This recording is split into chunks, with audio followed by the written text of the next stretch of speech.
आणखीन एक महत्त्वाची बातमी आहे। कोल्हापुरातून आगामी जिल्हा परिषद निवडणुकीच्या पार्श्वभूमीवर राष्ट्रवादी शरद पवार पक्षाला मोठा धक्का बसलाय।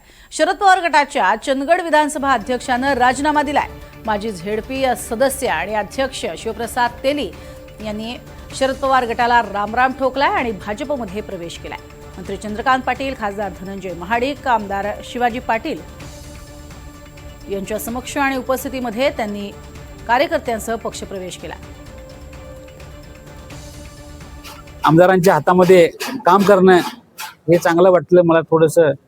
त्यामुळे त्या राष्ट्रवादी काँग्रेस पक्षाचा विधानसभेचा अध्यक्ष, चंदगड विधानसभा अध्यक्ष मी आज इथं राजीनामा सुपूर्द केलेला आहे आमच्या व्ही पाटील अध्यक्षांच्याकडे।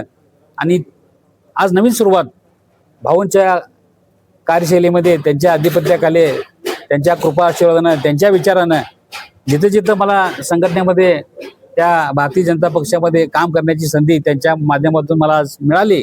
इथून पुढे चंदगड विधानसभेसाठी कुठं ना कुठं भाऊंनी सांगितलं तत्परतेनं साहेब, आम्ही कुठल्याही गोष्टीचा अपेक्षा, कुठलाही आम्ही स्वार्थ न बाळगता भारतीय जनता पक्षामध्ये आम्ही काम करू।